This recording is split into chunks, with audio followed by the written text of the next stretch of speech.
Ooh, welcome into the Fantasy Football Forge. My name is Steve. This is going to be the second intro that I am recording. Real quick, what we're going to be doing here, AFC, NFC North. Going to be looking at both of those teams. Going to do a 3-round mock draft after we look at both of those teams. What are we going to be looking at? We're going to be looking at kind of the offseason coming to any kinds of offensive, defensive, coaching changes and how that might impact the teams schematically, and then thus maybe how they might approach the draft a little bit could be different, or the type of player that they're going to be looking for at positions might be different than it was in the past, or just something to keep in mind as we go through these 3 rounds of the mock draft for each of these 8 teams. And we're going to let the computer do the rest of this. I'm sorry for having big face me on here, but there's nothing else to show at this point in time.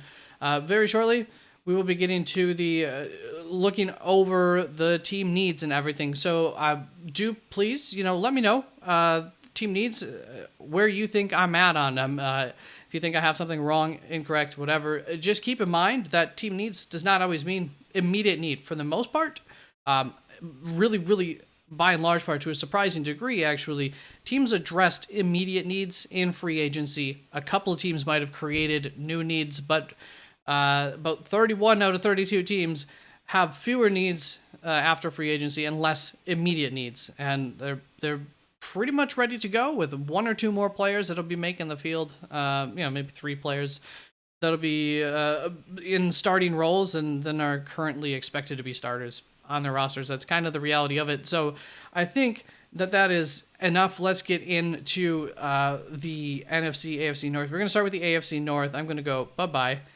And we're going to start going in alphabetical order here. So Baltimore is going to be first up for the AFC North.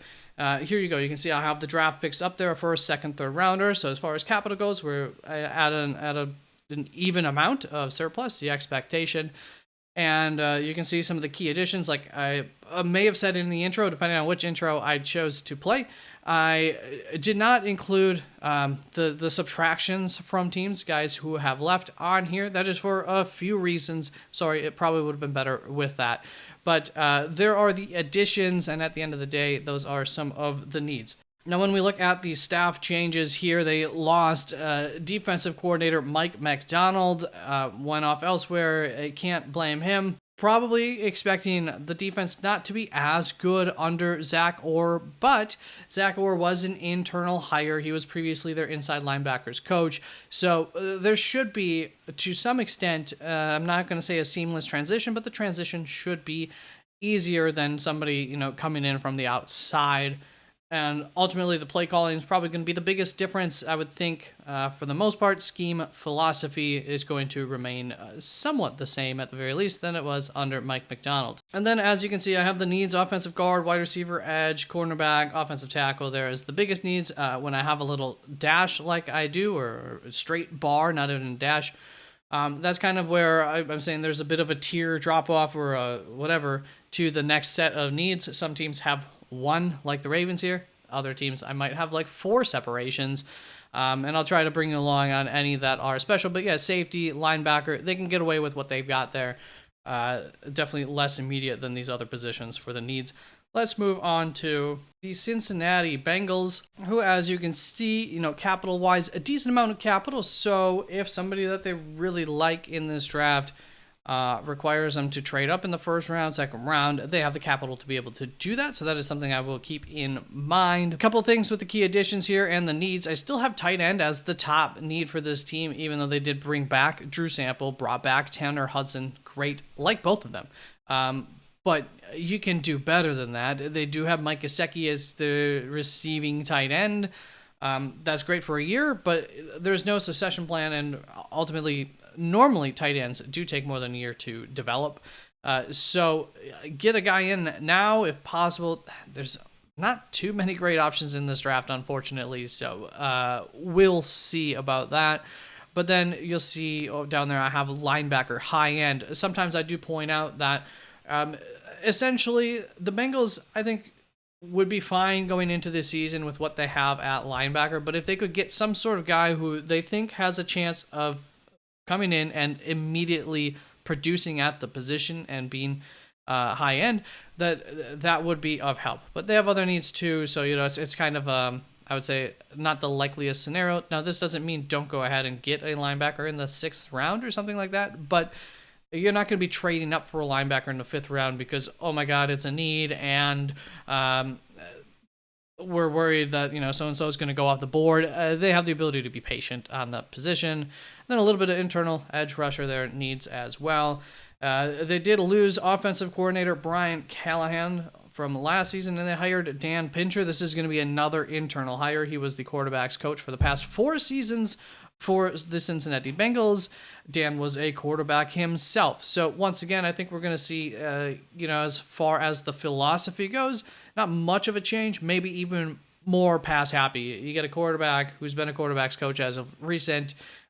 He's probably going to want to sling the ball quite a bit. So, we'll keep that in mind. They did draft their heir apparent, hopefully for the future at wide receiver already last season, I think. So I don't think that wide receiver is some immediate need for them. I don't have it on that needs list, but it is also something that, if they took one in the 1st round, 2nd round, 3rd round, it's something that I might even do. It's just something I didn't feel that needed to be put on the needs list, but it's also something that there's nothing wrong with planning for the future if they wish to, if they are not comfortable with where their guys are at that they drafted last season. But I think they're pretty happy with the first year out of Iosivas and the slot guy who's probably going to be getting a chance this season without any Tyler Boyd there. So, we'll see on that, what the team thinks. But sometimes I don't have a position there, even though I know mentally, I'm not totally opposed to that being drafted or being somewhat of a need for that team. That's going to bring us on to the Cleveland Browns. They are at a bit of a capital deficit coming into this draft. No 1st round capital, 2nd, 3rd rounder there. They did lose offensive coordinator Alex Van Pelt, and they hired Ken Dorsey, and I'm going to tell you why I think this is probably a good thing for this offense. And it's nothing against Alex Van Pelt. It has to do with the match of how Alex Van Pelt runs his offense to Deshaun Watson and what apparently he cannot do as a quarterback compared to what we've seen him do well in the past. So Alex Van Pelt's system was exclusively run from behind the center. He really never had Deshaun Watson in the shotgun.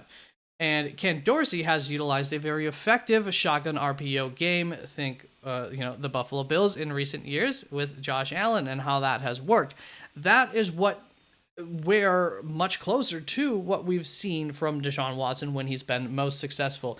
He clearly struggled having the correct vision, seeing the field from directly behind center. I think he does a much better job with that when he's in shotgun. I also think that he had a much tougher time seeing the lanes of where he could scramble off to when things went dire in front of him while he was right behind the center compared to being in the shotgun. I just think he sees the field much better in shotgun, and he's not comfortable whatsoever from behind the center. Maybe that's something that could have developed, but with how much time he's missed after the last 2 years, it just wasn't something that developed. So I think Ken Dorsey could really help this offense overall, help Deshaun Watson, unlock the skill set that we've seen him be successful at. As far as the schematics, the philosophy of, run to pass ratio, etc., Ken Dorsey is all around very similar to Stefanski. So Coach Stefanski, offensive minded. So I don't anticipate any major alterations outside of the implementation of this shotgun RPO game.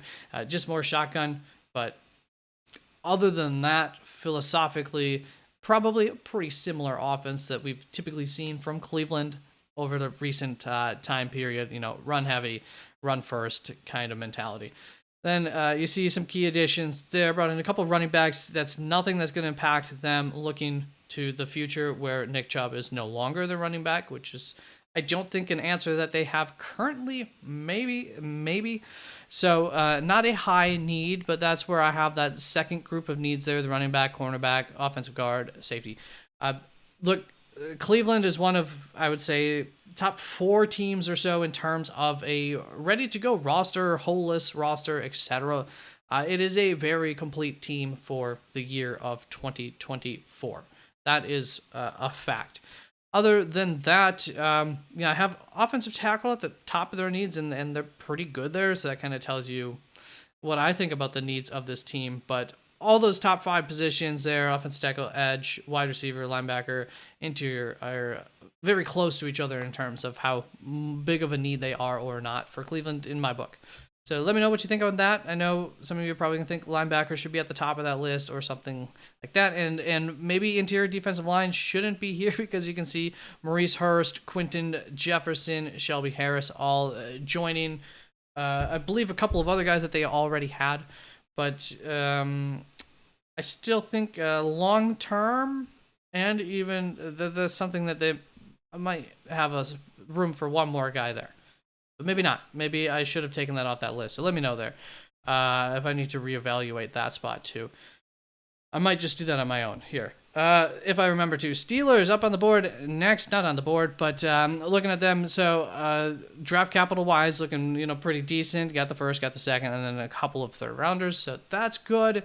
And we might want to move up. I'm going to be looking in this draft at the possibility of moving up, maybe using one of those third rounders even to get into that second/third tier, the wide receivers with that second round pick, moving that up. So we know last season, offensive coordinator Matt Canada got fired. You got to be living under a rock not to be aware of that. And in the offseason, they hired Arthur Smith. The big thing here offensively is they're definitely going to be a run-heavy offense. I think that's great as far as a marriage of, the typical Steelers attitude, the AFC South North in general, and just what you like a marriage between the offense and the defense and how well they work with each other. So Arthur Smith, offensively, expect a lot of running, and he's going to bring a couple of different runs to this offense, a little bit more stretch and lead kinds of attacks. Outside of that, very similar running attack, just probably more of it than we've seen in recent years with Matt Canada. So I like that with Russell Wilson. Should definitely be in a run-first offense, a run-and-gun type of offense, and I think that will work nicely. We'll see what kind of headaches Arthur Smith creates there with his kooky schemes. Sometimes he tries a little bit too hard, but maybe him as the coordinator, not as the head coach, can help to rein that in and focus that just a little bit more. Outside of that, I do think that this probably favors Najee Harris a little bit more than the other running back on the roster. I'm not going to bother looking it up. You know who I'm talking about if you are caring enough to listen to this, most likely. As far as the needs go, offensive line in general, still a need. But, they're doing better there than they have been in recent years. But a couple more guys would be helpful. Guard, looking more into the future. They're pretty set there for now, but still something that could improve. Nickelback and cornerback, as well as wide receiver, are the other needs there. So I think that's seems to be very much so in line with general consensus as far as needs there. So we're going to stick with that. But obviously, let me know if you think differently. Let's move on to the NFC North. And Chicago, this looks like capital. Hey, they have two first rounders in the top 10 and not till a third rounder. That is obviously actually plus capital. It's the rest of the draft. They don't have much. They have like 5 picks in this draft, and the next 2 picks are like a 5th and a 7th rounder or something like that. So all in all, not a whole lot of guys that they're going to be able to bring in, not a whole lot of ability to move up unless they want to give up future capital from really any of these spots in the draft. So kind of sit and pick or move back would be the strategy here for Chicago. Now, they have not wasted, their other picks. They've done a good job of team building outside of, I think, some of the specific players that they've drafted over the last couple of seasons. But outside of that, they've done a nice job of team building, and you saw that defense come together late last season. So I think they're in a nice spot to add a couple of pieces here and there. And add that quarterback into the mix, of course. As far as staff changes, there are going to be some changes. They're not just going to let last year's regime take over again. They got rid of offensive coordinator Luke Getsy. I know I put lost in these because sometimes they're fired, sometimes they're poached from other teams. It really doesn't matter. The fact of the matter is that they no longer have Luke Getsy as their offensive coordinator, and they hired Shane Waldron. Now, you'll see a little asterisk there and then a little asterisk by the wide receivers, and there's a scheme reason for this, because a lot of us think pick 109, it's a beautiful day. If Rome Odunze, Malik Neighbors, whoever, anybody, one of those top 3 wide receivers is available there, most likely it would probably be Rome Odunze. And I don't disagree with that. However, I'm going to enter a thought into the zeitgeist here as to why that might not be what Chicago would be thinking of doing. They might pass up on a wide receiver that makes it to that ninth spot, potentially. And this comes down to Shane Waldron and recent history for him. Shane Waldron comes from the Kyle Shanahan tree. More specifically, he comes from the Sean McVay tree. So a similar philosophy as Luke Getsy had, which really is a simple philosophy of putting your guys in the best circumstances possible. That's at the heart of this new wave of coaching, is not putting a square peg in a round hole, not saying, this is my scheme, you got to be able to do this for me. Whether or not that's your strongest skill set or not, I don't really care. Just do this and do it as I say. It's more each and every year evolving your scheme, evolving the individual plays, evolving the overall philosophy for that season based on the talent that you have, and of course adjusting on the fly throughout the season as well, as you might lose some guys who bring something special to your team that really nobody else can. That always happens. It's much easier said than done, of course, but that is the philosophy. So keep that in mind here. But as of late, Shane Waldron has a history of 12 personnel. That's 1 running back, 2 tight ends. That leaves room for 2 wide receivers. He is coming over from Seattle, by the way, who last year they drafted JSN as their 3rd wide receiver. JSN was not happy with his usage. It didn't get used a whole lot in that offense. I'm sure they ran less 12 personnel than they did the year before. But in terms of having a 3rd wide receiver, maybe not as important for the comfort zone of Shane Waldron, and depending upon how open he is to, altering his philosophy or whatever, just getting the best guys available and using them succinctly. It's a little bit weird that JSN didn't get more usage last year. You would have liked to have seen him get more integrated into that offense evolve a little bit more than it did. So the moves that they made this offseason, you can see the addition, wide receiver, tight end. They have 2 tight ends now for that 12 personnel, some offensive linemen, a running back. To me, it feels a little bit like they kind of said, okay, we're going to get the quarterback on offense, and then we need just a few more pieces on this defense to complete it. And their head coach is a defensive-oriented head coach, so I really won't be surprised if they're looking defense with that number 9 pick, or looking to, trade back and then pick defense up. Very possible. Speaking of defense, they lost their defensive coordinator, Alan Williams, and they hired Eric Washington. I believe Alan Williams was the guy that was a big deal last year, had the FBI on premises there and everything. Craziness. I'm not 100% sure if Eric Washington is the man. I don't believe he is the man who took over as the interim coach. Eric was previously the defensive line / assistant head coach for Buffalo, so almost certainly was not that guy. Eberflus does the play calling here on defense, so the play calling is not changing at all. And Eric's experience would lead you to expect a jump along the defensive line, an area where over the past couple of seasons they have drafted a lot of guys, and I don't know that they've quite gotten back, the production from compared to how much they've put into those guys yet.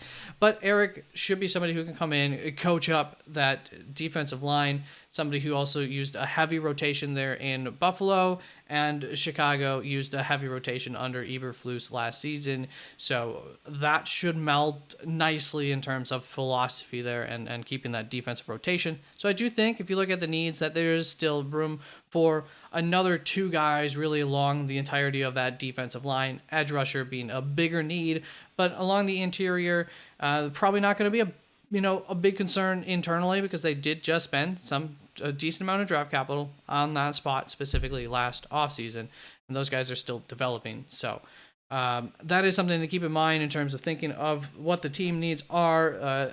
They might not think that they need the highest end. They just need another depth piece there along the defensive line. Let's move on to the Detroit Lions, a 1st, a 2nd, a 3rd rounder. They're there for the draft. Staff changes, no major coaching changes along the offensive, defensive, head coaching positions there. Needs, they addressed a lot of this in the off season, but they could still use a cornerback even after Carlton Davis, Amik Robinson, even before Cam Sutton was involuntarily booted from the team for voluntary, we don't know. we don't know the legalities of that situation, but you get what I'm saying. They lost a big time cornerback as well, so right back to being as big of a need as anything for them. Safety, edge rusher as well. Outside of that, I think you're starting to look into the future and looking towards like luxury picks. A wide receiver, I think you want to install a top. I think if you're adding a wide receiver in here, you'd prefer it be one of these first, day one or day two picks, really. Bring something in that can immediately impact this team. You're in a window right now in Detroit. Offensive guard, center, looking into the future there. Defensive interior could still use a little bit of help there along that defensive line outside of just the edge. The Green Bay Packers organization finally listened to their fans and did not hold on to a guy for 5 years too long. Defensive coordinator Joe Barry did get the boot, has left the Packers, and they hired Jeff Hafley, who's coming from the college ranks up into the NFL. There is some familiarity with Jeff Hafley and other people that this organization has worked with in the past, but they have not worked with each other specifically. So more of a recommendation type of situation here for Jeff Hafley. And schematically, he is a part of this new wave, which the Green Bay coaching staff is a part of as well. It's coaching, and what I talked about that really ends up coming down to the words adapt, evolve, not putting a square peg into a round hole type of situation, which is what old school football, how that was built. So Jeff Hafley, there could be a shift here from a 3-4 to a 4-3 defense. Does it have to happen all in one season? Not necessarily. But do the Green Bay Packers have the personnel to just quickly become a 4-3 base defense? Yes, they do. Do these base defenses really matter a whole lot in the NFL anymore, considering that they're run out of the nickel over half of the time? Not necessarily. They're going to be in the nickel most of all, which is what they were last season as well. So most of the time, defensive-wise, they're still going to be in the same formation as they were last year, that nickel. They're going to be moving to more of a press man coverage, whereas we saw a lot of zone previously with Green Bay under Joe Barry. So I think that fits the skill sets, once again, of the cornerbacks that they currently have on staff, and so I think that's a good thing for this defense. Single high is something that's been talked about definitely as a Jeff Hafley style of defense.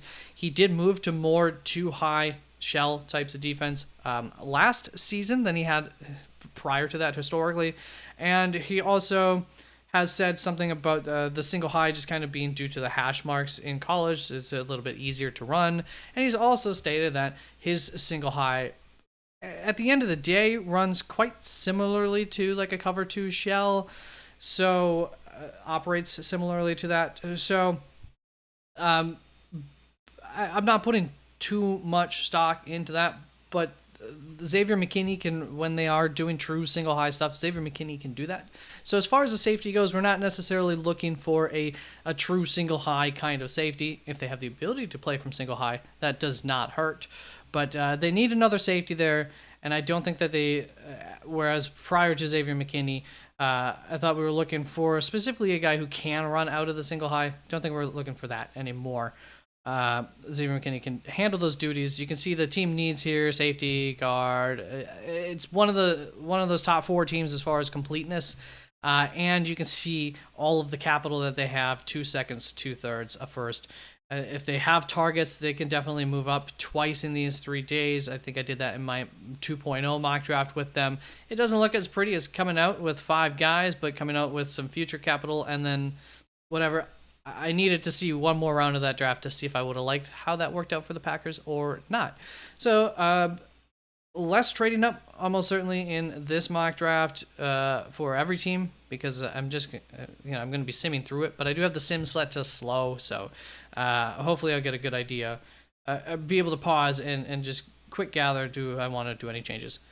Real quick here for the Vikings, you can see they've got the pick 11, pick 23 here for days 1 and 2 as far as their capital goes, and that's it. We assume maybe looking to trade up for a quarterback. I think I am. I haven't made up my mind on that. I think I'm going to stay patient with them at pick 11. that's very much a possible path that we could see. So we're going to do that. Here are the needs, though. Quarterback, guard as the highest of the needs there. Defensive interior, cornerback, and not too far away. Center, not too far off of that. Wide receiver, edge, add some more depth, add some more talent into there. The kind of the number 3, I think, in both of those situations. As you can see, they brought in Andrew Van Ginkel and Jonathan Grenard. Question mark, is Andrew Van Ginkel didn't he get injured last year? Is he going to be fine to start the season, or is that something where it's going to be slow?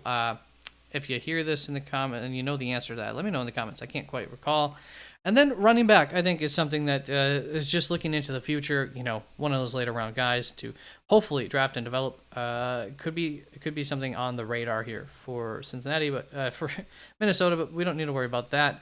Let's move on to the draft. 3 rounds. Speed kind of slow. Hopefully this will be slow enough, or I'll have to restart this. And I did bump up the randomness a little bit, because at the end of the day, we don't know. We know there will be some surprises. Not everything is going to go as the public consensus board is dictated, but we will be going off the consensus board instead of the PFF board. Wonderful addition, by the way, PFF, right here for this toggle. I appreciate that. Now, let's enter this draft and start with the mindset of all these teams. Obviously, for Chicago, we're going to go Caleb Williams. Now, the question is, do I want to pause this in a couple of picks? And where can I pause it? Do I have the ability to pause or not?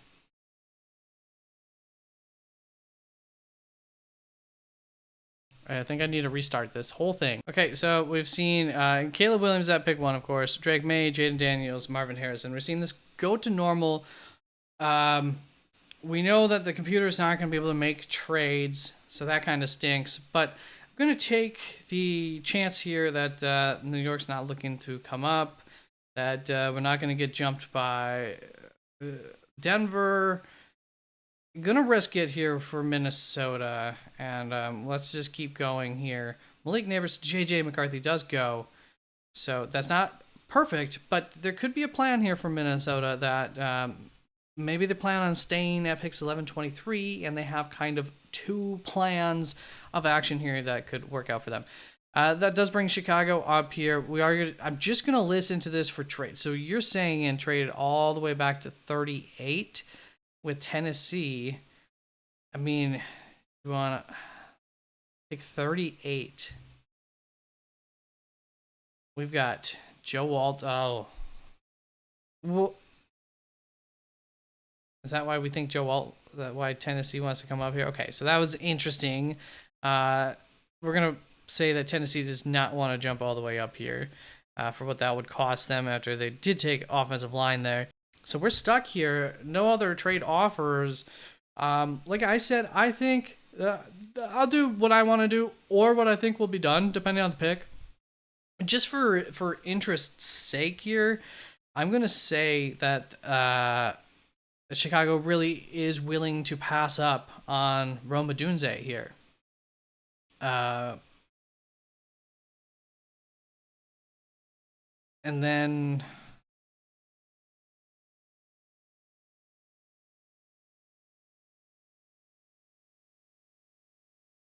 So, I think we're just going to go Rome Odunze, as much as I wanted to not do that. Yeah, let's just, best player available here.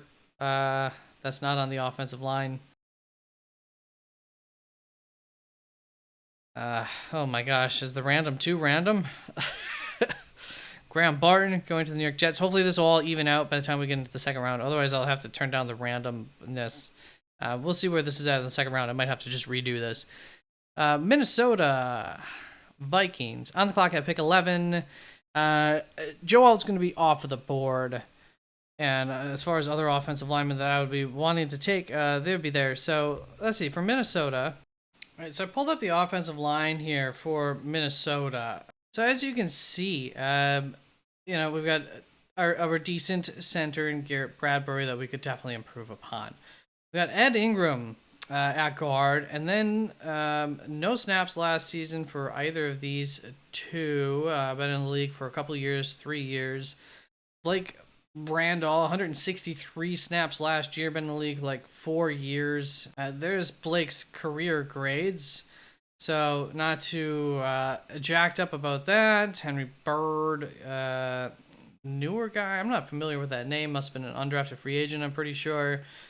David Quisenberry here in at tackle. So is this supposed to be our...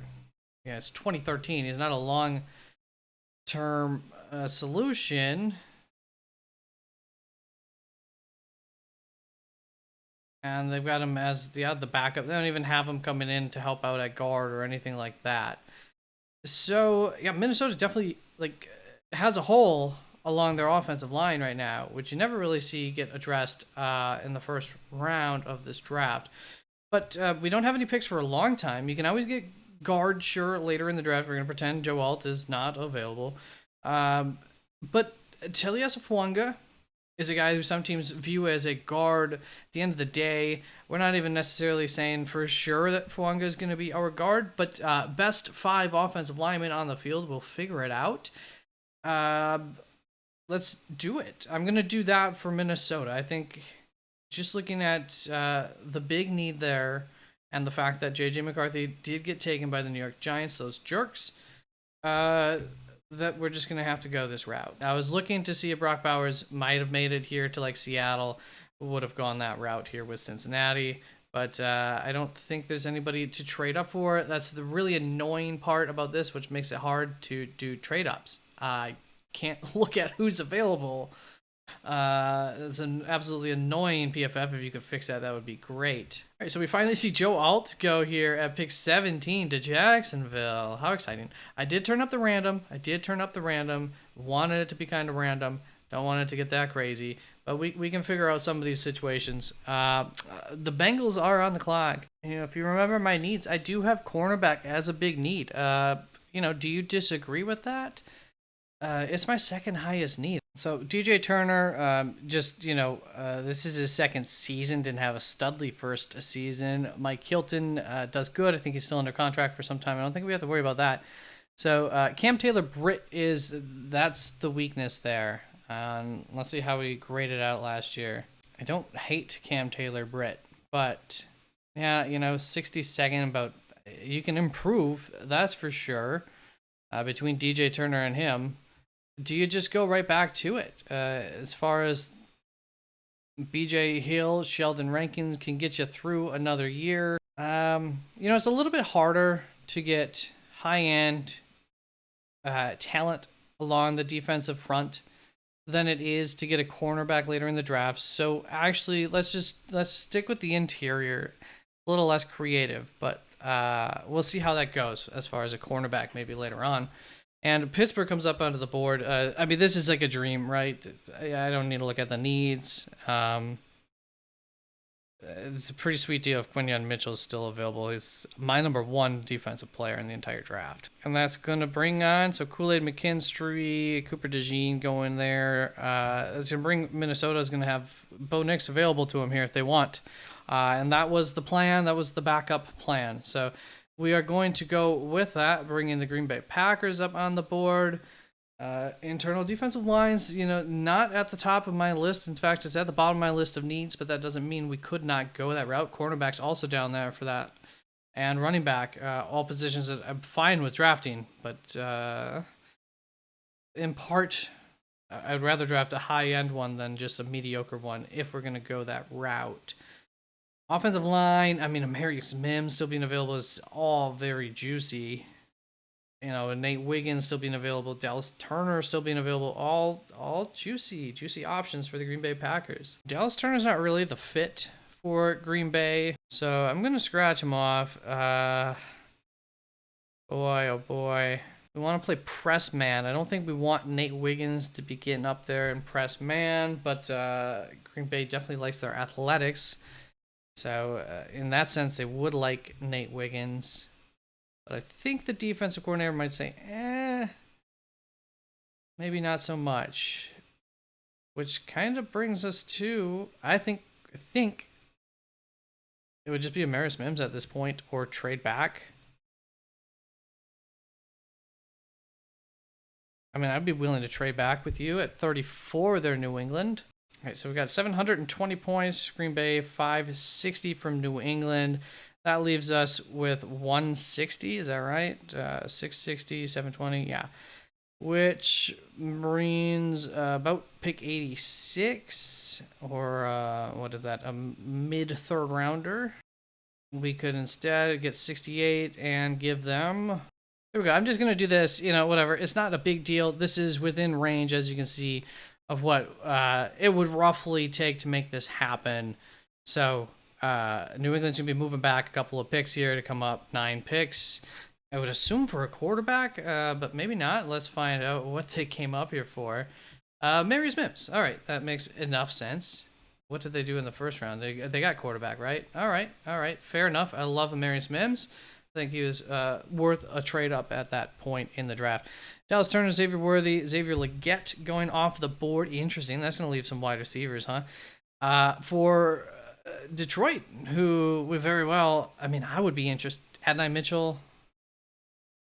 It's not at the top of the list of needs, but part of the reason that we want an edge rusher is to get more pressure on the quarterback. Something that Jerzon Newton really does well is get pressure on the quarterback. I think we're just going to go best player available here and work him into the rotation for Jerzon Newton. Nate Wiggins, I don't know if he's physical enough for what the Lions want to do. So let's just do that. And Baltimore comes up on the clock next. Offensive line, wide receiver, edge, cornerback, love it all. Once again, best man available, Nate Wiggins. It's between that and Adonai Mitchell for me. I think A.D. Mitchell's a really nice pickup for this team. Baltimore has those 2 third-round picks, so we can help our offensive line a little bit there in terms of the guard spot. Probably going to want to tackle. I don't know. Might regret this in terms of getting like a tackle or something here, but that's what we're going to do. Green Bay, how did this work out? Moving back, do we just take Peyton Wilson here? Or could go center? Green Bay Packers are my team. I hate drafting for them this year. It's quite annoying because a lot of their needs are like not positions of value. I don't think they'd be super interested in Chop Robinson, or we could think about that. And I think let's just get the best linebacker if this is what we think, and it is what I think. So usually I find him available at 41. But whatever. Zach Frazier offers an immediate upgrade. Let's do it.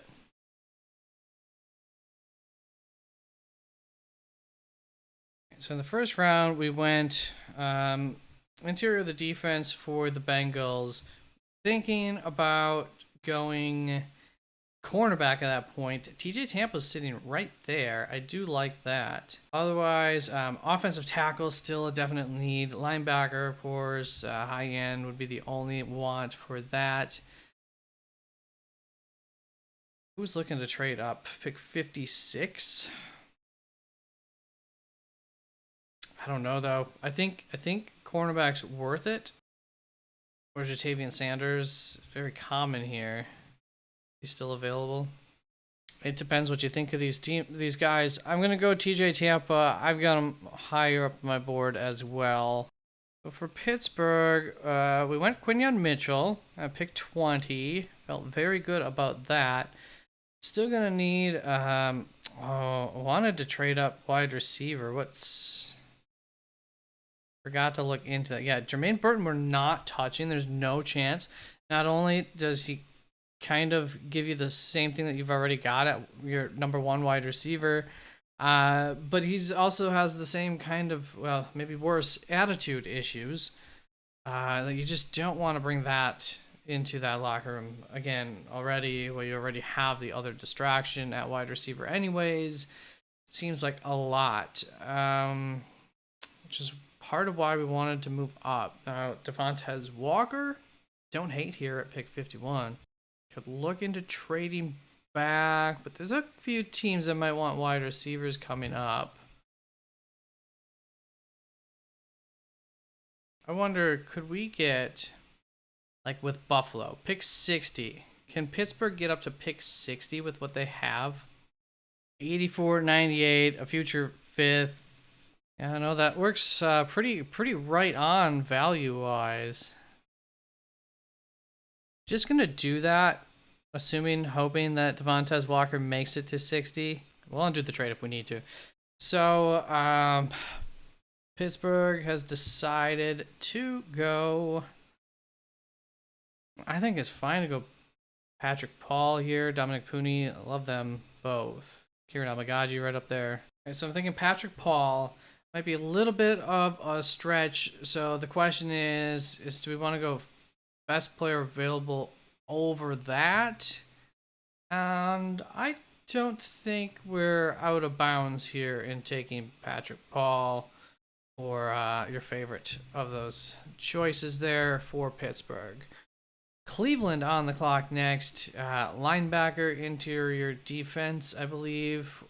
Another team tackle would be nice. Kieran Almagaji. Kind of looking into the future there with that. It wouldn't be the worst. Edge rusher, Chris Broswell. Yeah. I do think you have to be preparing for the end of Zadarius Smith, and health-wise, he's tough to trust for a whole season. So edge rusher might be a decent idea here. I've got Marshawn Nealon, the highest out of all of these guys. Consensus might still be Broswell, though. I'll go consensus on this one just because, I understand not everybody loves Marshawn Nealon. That seems like a pretty solid pick there. And was that Broswell? Yeah, Broswell. Darius Robinson gone, right? Yeah. Roger Rosengarten going there. Ooh, that's actually a good schematic fit for LA. Pearsall gone. Yeah, I was hoping for some of those wide receivers maybe to make it here. But they went. Keon Coleman. We could have easily, with Pittsburgh, moved up somewhere in here and gotten a Keon Coleman, Roman Wilson, Troy Franklin, Ricky Pearsall. My bad on missing out on that, but I guess we'll say that we just didn't have the right package. But for Cleveland, I think let's settle on this. Let's go Chris Broswell, best player available, possibly by a little bit of a margin on the big board. So that would be the route that you would go then. Hey, look at that. Marshawn Nealon going next. Jermaine Burton, love that matchup for Dallas. Good job, computer. Jaden Hicks going right in front of Green Bay, and I think Green Bay would be okay with that because I really think that safety, Javon Bullard, makes for a good match for them. Braden Fisk would definitely be interesting, and Green Bay can afford to move up. So actually, I think that's what we're going to do. We're going to go Braden Fisk. Green Bay is going to be looking to move up. Who is willing? Kansas City might be. Houston, probably not so much. What does Houston's draft stock look like now? Well, it is a little lesser. Okay, so Green Bay, 250 to move up to 310. Needs 60, somewhere around the 115 to 120 range would be perfect. Give them like 126, 245, 68 to move up to 59. Maybe 219 will secure that. Maybe we can get, for going 219, maybe we could get a 7th rounder back. Maybe. So yeah, we'll just go ahead and put that in the books as well here ahead of time. So we're going to have a bunch of picks in a row. So Green Bay decided to go Braden Fisk here, best player available. And then they're going to hop up a little bit for need just to ensure nobody gets in there. Houston losing some of their capital that they did have in this draft says, okay, we'll get a couple more picks in here. No problem with that. Bring in more bodies. Still in a little bit of a rebuild there. Jump-started rebuild. So Javon Bullard here. Pittsburgh at pick 60. We did this for a reason. What are they taking? It was Devontae Walker. Look at that. So that works out. Okay. And take Tez Walker to Pitt. And then Detroit might have been interested in Tez. Could definitely see that. But not available. Edge rusher, cornerback, safety. Green Bay got ahead of that for safety. Still another safety I think that could be available on the board for them. But what did we do? We went interior defensive line. Edge, cornerback, safety, needs, and we picked next Detroit at pick 73, so not too long from now. Let's check out the edges and the safeties. So I'm going to go Jonah Ellis here for the Lions. I think I've done this before for them, actually. I think there is a connection between the Ellis family and Detroit. Father may have played for Detroit in the past. Not a connection that has to happen. I mean, as we saw it last year, you know, even Pittsburgh gave up possibly getting Joey Porter Jr., still ended up with him, but passed over him around pick 20 something last year. That's going to bring the Ravens onto the clock next. We're probably looking cornerback here, offensive line. What did we end up taking? We took a wide receiver. Feels like a luxury pick here for Baltimore. Otherwise, we've got corner. We have 2 more third-round picks. I think probably take Max Melton. I like that. We'll do it.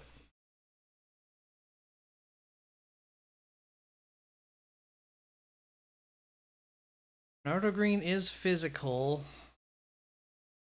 Might like that. So we're going to stick with Max Melton. So unfortunately for Cleveland, it looks like the linebackers might have gotten taken. That would have been Ooh. Is Cleveland in an ability? Can Cleveland trade up right now? Not right now. Soon. Where are you, Cleveland? So Cleveland could maybe move up to like pick 75 with a future third at the max, a future third. And I'm just looking at what teams are picking around there.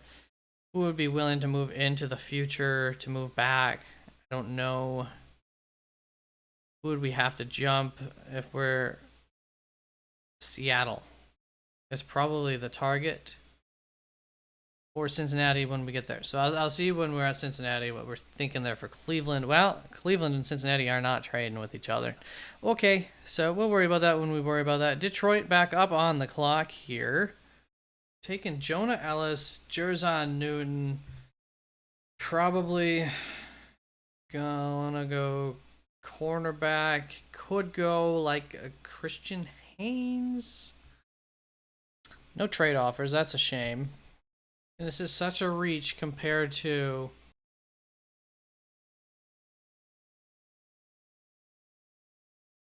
it's really biting the Lions in the butt here, not having just gone cornerback right here, I feel like. And we had Nate Wiggins right in our hands. That might have been a mistake, but you got Jerzon Newton, you know. Less is going to be asked of the secondary with couple additions to that pass rush for the Lions. Life will be easier on them. Chicago on the clock next. We've got our quarterback.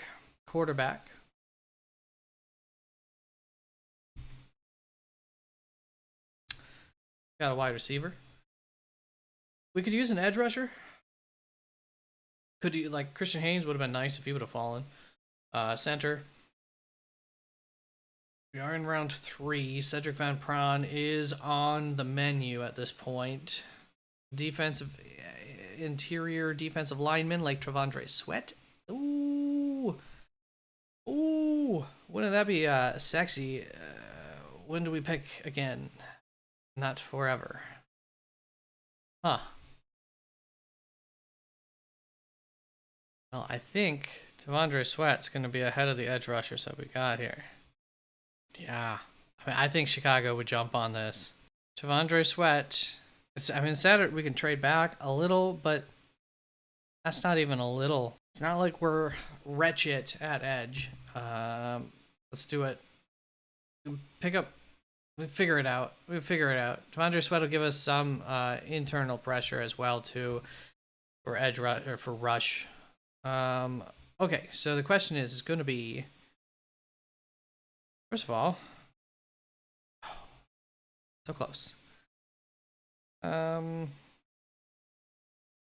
Vince Nutt, Kate Stover, my boy Tip Ryman. Probably wait till the 4th round.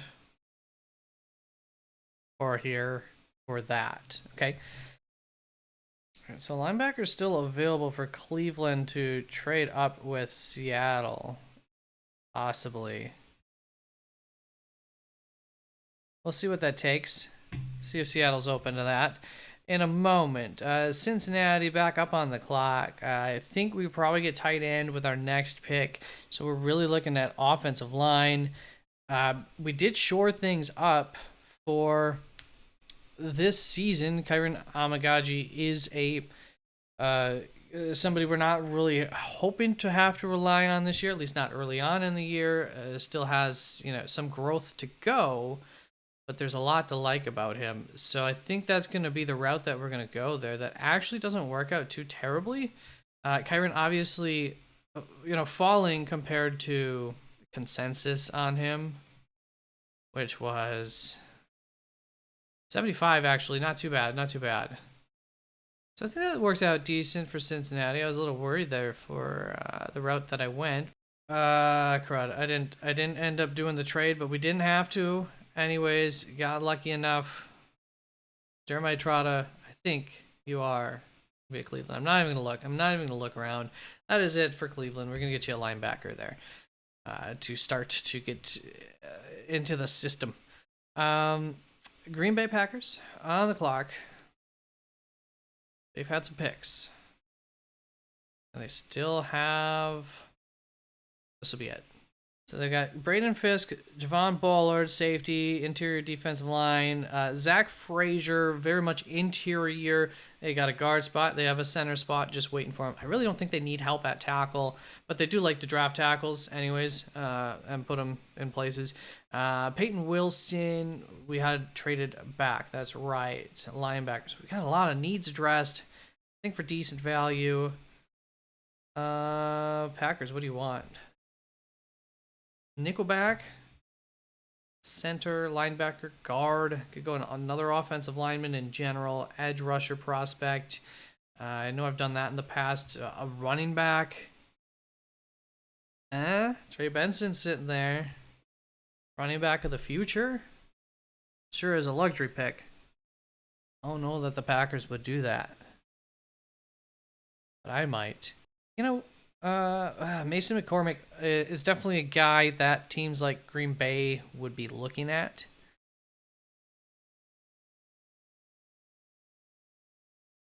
Man, Trey Benson. Let's go. I mean, the whole fantasy world's going to hate this. A lot of people are going to hate this. Ugh. Trey Benson? I want to do it so bad. All right, you know what? We have a need, I think, at nickelback a little bit. Chris Abrams-Drain, Jerry and Jones, both guys that could do that. Chris Abrams-Drain a little bit higher up on the consensus, so we'll just stick with consensus on that one. I like him more, too, than Jerry and Jones. We'll do that, but in my heart of hearts, would I be absolutely shocked if they went with, like, Trey Benson there at 88? Only a little bit, not absolutely. Baltimore up on the clock next. What have we gotten so far for Baltimore? We've got Max Melton, so that's an inside-outside cornerback option for them. A little bit of flexibility there. Probably looking at trying him on the outside, and if that doesn't work, then you can push him into the as a nickelback slot corner kind of fella. And Adonai Mitchell again, of course. I think that's it for them. Those two picks. Yep. So offensive line, definite need. I tell you what, getting Mason McCormick running up in front of Lamar Jackson is fun. I have Dominic Cooney ranked ahead of all of these guys. Tackle, guard kind of prospect. I mean, he's my boy. I've got him ranked ahead of all these. So is the consensus board. I do like the idea of either one of these really with Baltimore. But Dominic Cooney, my boy. Gonna go to the Ravens. Awesome for them. That would not be the first time that the Ravens get a my boy guy. Ooh, Kansas City going Malachi Corley. Interesting. Trey Benson to San Fran. Okay. Cincinnati here to finish this up, and I think we decided as a team here, everybody involved, that we would go tight end. What's the consensus next tight end? It's probably Cade Stover, right? Do they want Cade? I don't see why not. Makes a lot of sense there. I actually compare him as like a smaller Pat Freiermuth. So, Pat Freiermuth's a definite AFC North kind of guy. So, yeah, that works. Yeah, I don't see why it's not a fit. Um, I like a Ben Sinnott, a little bit of a specialty player. We're looking for a long term, just a tight end, and that can be Cade Stover. So we'll do that, Cincinnati, and I will fill out the full draft profiles and just a quick run over those to end this video. All right, and if you're interested, we'll quick go over each team's haul here, and if there were any trades, and kind of what I think about it. So. Maybe what I think about it. Maybe I don't think much about it. As far as the Baltimore Ravens go, I didn't sound too excited through it, and I sounded very concerned, I think, when I took the second pick and the third pick. Taking wide receiver Adonai Mitchell in the first round, I don't know that it's my favorite route, but what I will say, in this draft specifically, sorry, the microphone... I might have sounded like I was a ways away from the microphone. I was not facing it. But in this case, cornerback Max Melton, offensive tackle Dominic Pooney happen to both be my guys. And this would be a very Ravens draft. They oftentimes through the years do tend to take my guys. I like a lot of the guys that they've drafted in the past. And so this could be a reality here. Adonai Mitchell, heck, he's pretty much my guy. He's my number 4 wide receiver, so I'm higher on him than most people are at wide receiver. Yeah, I mean, this is a strong draft in my opinion. I know Max Melton, Dominic Pooney aren't everyday favorite names of a lot of people, but I think it's a good one. Let's move on to the next team here, Cincinnati Bengals. So stuck and picked at each of their draft picks. Another route where I went different than normal. Usually offensive tackle here in the first round. They did take Trent Brown recently in free agency, which did offer them a little bit more freedom with the first round and just the entirety of the draft in general. And it opens the door for something like this. I don't hate it. Byron Murphy. And they also brought Sheldon Rankins here, not necessarily the longest of terms of solutions. They still have room for Byron Murphy, so it's still an area of need there for this team. That's overall, pretty complete. Pick 49, we went TJ Tampa. I think that's a good pick. He's in that second. Yeah, he's in that second tier, at the end of the second tier, beginning of the third tier kind of guy. You get another athlete there, so you can have a lot of speed on that defense, bringing TJ Tampa into. Although his 40 wasn't that great. A little slower than I thought, but he's quick guy. At pick 80, Kyron Amagaji. So here's where, okay, we are thinking about our future and protecting our quarterback, which we absolutely need to do. Hopefully Trent Brown can do that for this year, and Kyron Amagaji can do that for cheaper into the future. And then finish that off with a tight end. Cade Stover, bringing that in. Still would be happy to bring in a potential tight end of the future. And I think Cade Stover really fits this team, this division, as I said. So perfect match there, in my opinion, if you don't get one of those other ones. That's going to bring us on to the Cleveland Browns. Only 2 picks, unfortunately, for them. Chris Broswell at edge, kind of best player available. And Jeremiah Trotter just made it to them here. I don't know, Cleveland fan, what's your issue with this? Chris Broswell, maybe you want wide receiver there, would be my main thought. But if you look at the wide receivers that were available on the board at that point, not a whole lot. Devontae Walker would be probably, I think, the best option, if I recall correctly. So let's go on to the Pittsburgh Steelers draft. Another draft where I did do a trade here. Not another. I only got to 2 trades, one in each the NFC and the AFC North. So for Pittsburgh, we got those 2 third-round picks and a future 5th moved into that pick 60 there, where I did take Tez Walker a little while after that Cleveland pick. I picked 20, Quinyon Mitchell, kind of threw a wrench into things. I'm used to taking offensive line here for Pittsburgh.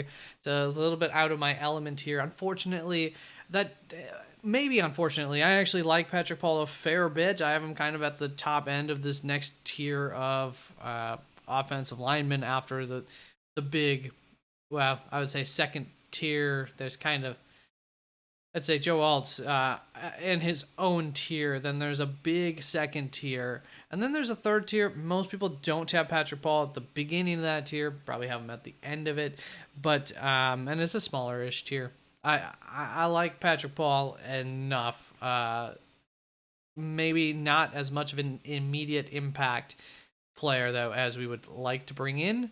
But it's unfortunately kind of where the tackle position is at that point in the draft. Do you think there are some later guys you can bring in who have less upside for the future in later rounds that you could even still take in this draft to, especially center? You're going to still need someone, and it's a good draft to be taking a center at any point in the draft.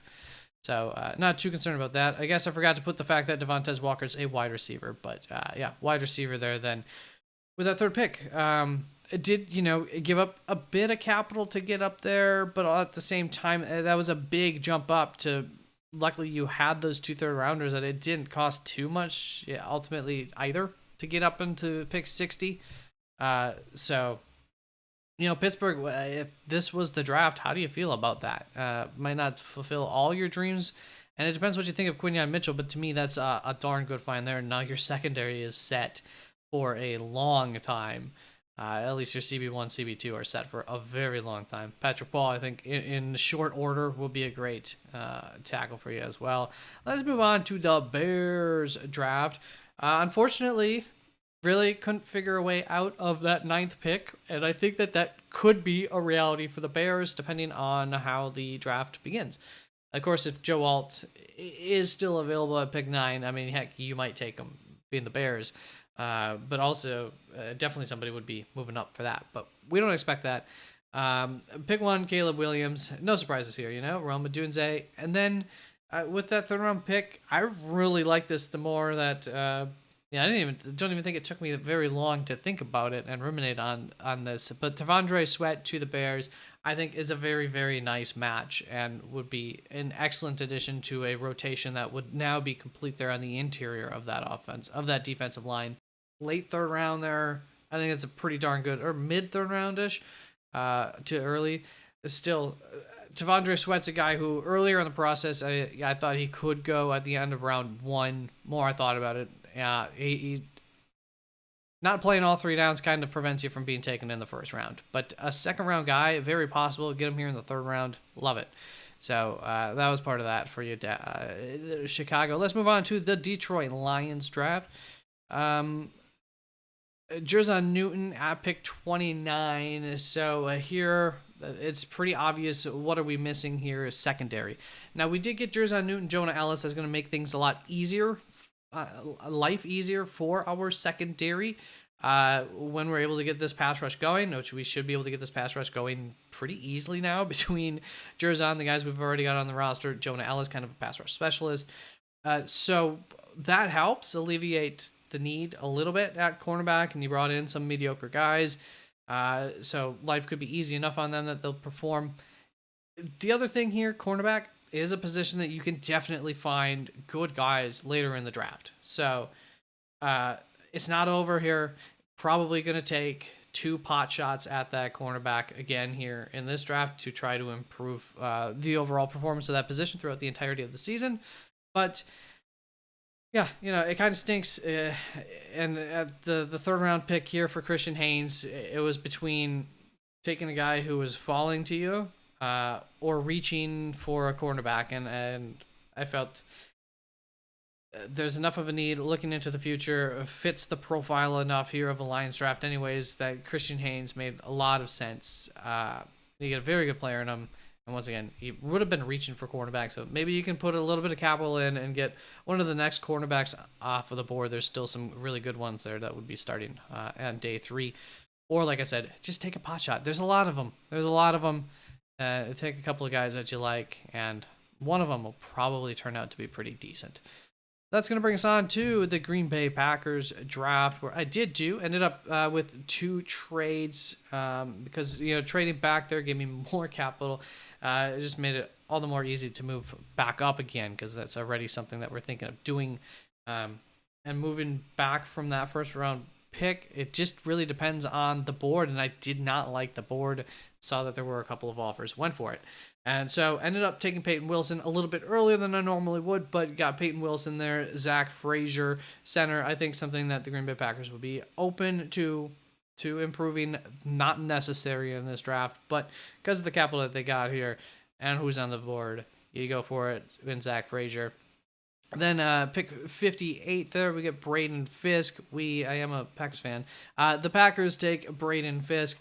A little more internal pass rush there. As you can see in my needs board, it's definitely not at the top of the needs board, but felt like he was falling a little bit at that point.